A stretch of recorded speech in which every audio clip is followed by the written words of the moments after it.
Let's say you get paid on Friday. Direct deposit hits. You check your bank account, and after rent, after your car payment, after groceries, after the electric bill, you've got about $800 left over.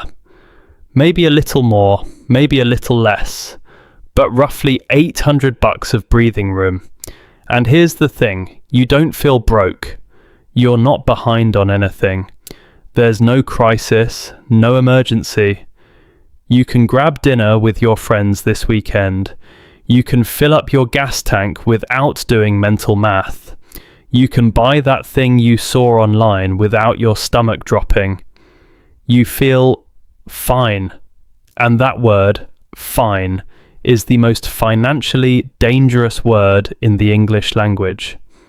Look, this video isn't about people who are struggling to survive. That's a different conversation. This is about the millions of people who are making decent money, covering their bills, living a relatively normal life, and slowly, quietly, almost invisibly destroying their financial future without even realizing it. This is about the $800 comfort zone, and by the end of this video, you're going to understand exactly why it exists, why your brain is addicted to it, and why it will keep you stuck in the same financial position for the next 20, 30, maybe 40 years, unless you see it for what it really is. So let's break this apart. The $800 comfort zone is not a fixed number. For some people, it's $600. For others, it's $1,200. But the concept is always the same. It's the amount of money left over after your bills that makes you feel comfortable enough to stop thinking about money. It's the cushion that removes urgency. It's enough to enjoy life week to week, but nowhere near enough to actually build wealth, invest meaningfully, or change your financial trajectory. And here's what makes it so dangerous. It doesn't feel dangerous. It feels like progress. You're not living paycheck to paycheck, technically. You've got a buffer. You've got options. You feel like you're doing okay. But okay is not a financial plan. Okay is a trap dressed in comfort. Let me show you the math, because the math is where this gets painful. Let's say you're earning around $4,000 a month after taxes. That's roughly $48,000 a year take home, which puts you right around the median in the United States. Your fixed expenses, rent, car, insurance, food, utilities, subscriptions, phone, eat up about $3,200. That leaves you with $800 of discretionary income every single month. Now here's what most people do with that $800. A couple of dinners out, $80. A few random Amazon orders, maybe $120. A new pair of shoes or some clothes, $60. Drinks on the weekend, $50. A streaming upgrade, a quick road trip, some takeout on a lazy Tuesday. And just like that, you've spent $600 of it. Maybe you saved $200, maybe. And you feel fine about it because you're not in debt, you're not drowning, you're just living. But here's what that $800 could have become. If you took $500 of that $800 and invested it every single month into a low-cost index fund, earning an average of 8% annually, which is below the historical S&P 500 average, here's what happens. In 10 years, you'd have roughly $91,000. In 20 years, you'd have almost $300,000. In 30 years, and this is the number that should make you sit up straight, you'd have over $745,000. And in 35 years, that exact same $500 a month becomes over $1.1 million. $500 a month. That's it. That's the gap between where you are and becoming a millionaire. And you're spending it on things you won't remember 3 weeks from now. Now, I already know what some of you are thinking. But I deserve to enjoy my money. I work hard. I'm not going to live like a monk just to have money when I'm old. And I hear you, I really do. But here's what that belief is actually doing to you. It's not about deprivation, it's about awareness. Nobody is telling you to never eat out again or to cancel every subscription you have. The problem isn't spending, the problem is unexamined spending. The problem is that you've built an entire lifestyle around consuming your comfort zone instead of deploying it.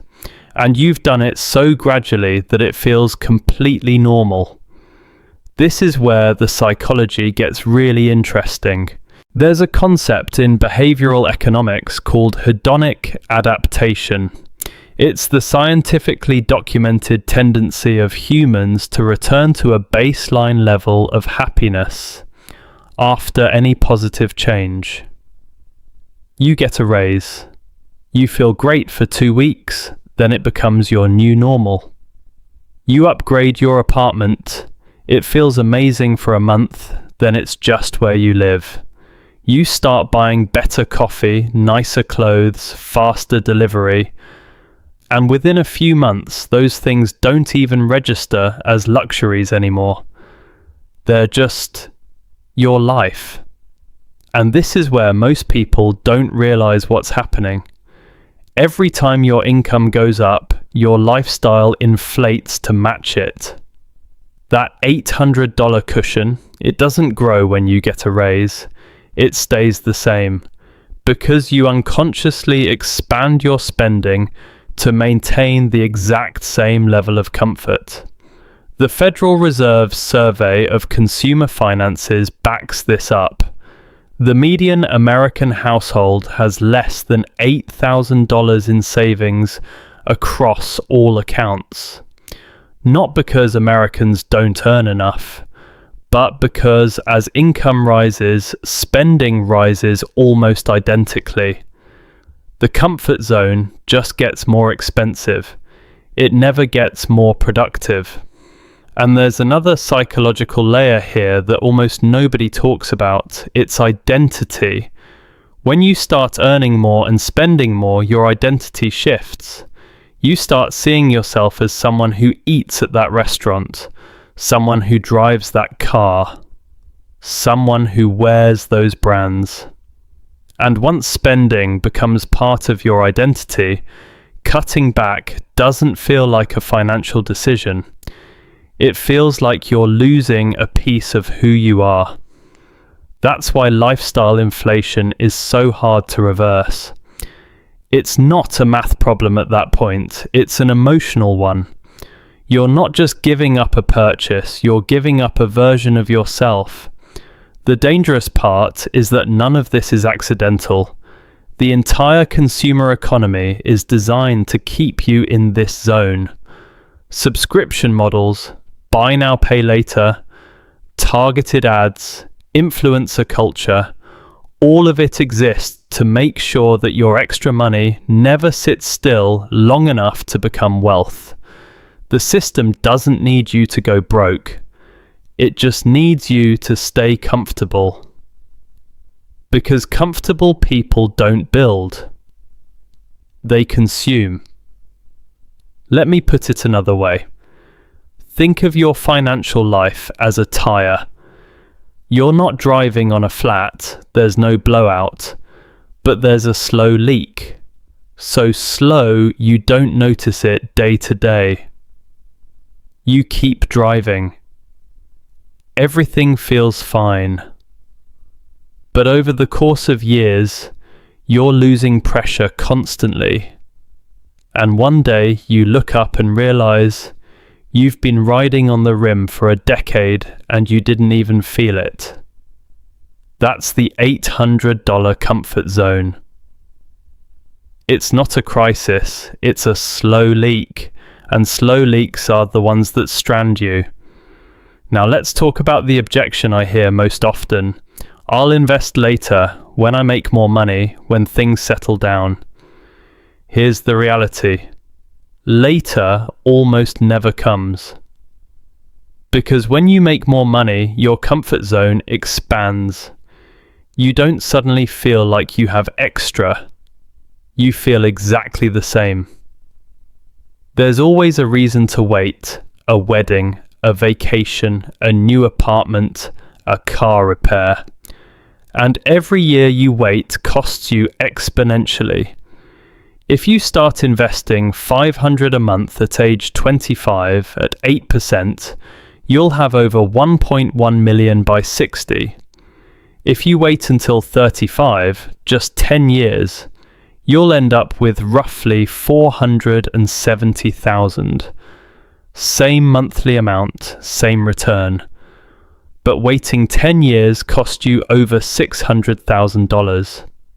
$600,000. Gone. Not because you lost it, because you were comfortable. And here's the bigger truth that most people never confront. The middle class isn't a stepping stone. For most people, it's a final destination. Not because they can't earn more, but because the comfort zone at every income level is designed to keep them exactly where they are. You earn $3,000, you spend $2,800. You earn $5,000, you spend $4,500. You earn $8,000, you spend $7,500. The gap never meaningfully changes, and wealth is built in the gap. So how do you escape this? Step 1. Automate before you feel it. The day you get paid, have a set amount. Even if it's $200 to start, automatically transferred into an investment account, a brokerage account, a Roth IRA, something that isn't your checking account. You can't spend what you don't see. This is the single most effective wealth-building habit that exists, and it works because it removes willpower from the equation entirely. Step 2. Name your comfort zone number.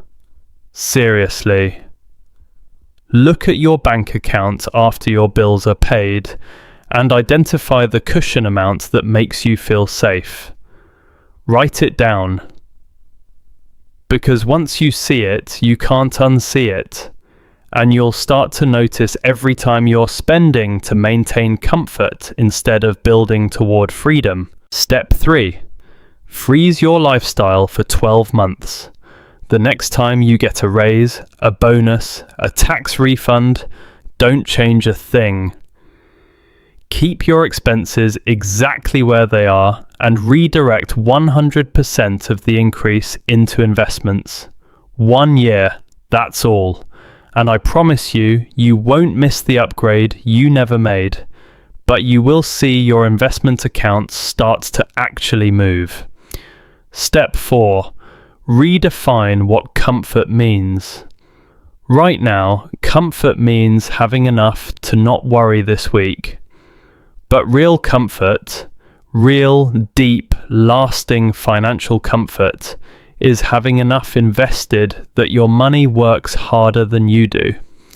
It's waking up one day and realizing that your portfolio earns more in a month than your job pays you in a week. That's comfort. Everything else is just distraction. Step 5. Surround yourself with people who are building, not just spending. Your financial behavior is heavily influenced by your social circle. If everyone around you is upgrading, dining out, and financing things they can't afford, that becomes your normal. Find communities, online, in person, wherever, where investing, growing, and building are the default behaviors. Environment shapes action more than motivation ever will. Here's what I want you to take away from this.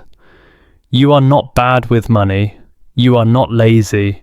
You are not financially illiterate. You are caught in a system that is specifically designed to give you just enough comfort to stop you from reaching for more.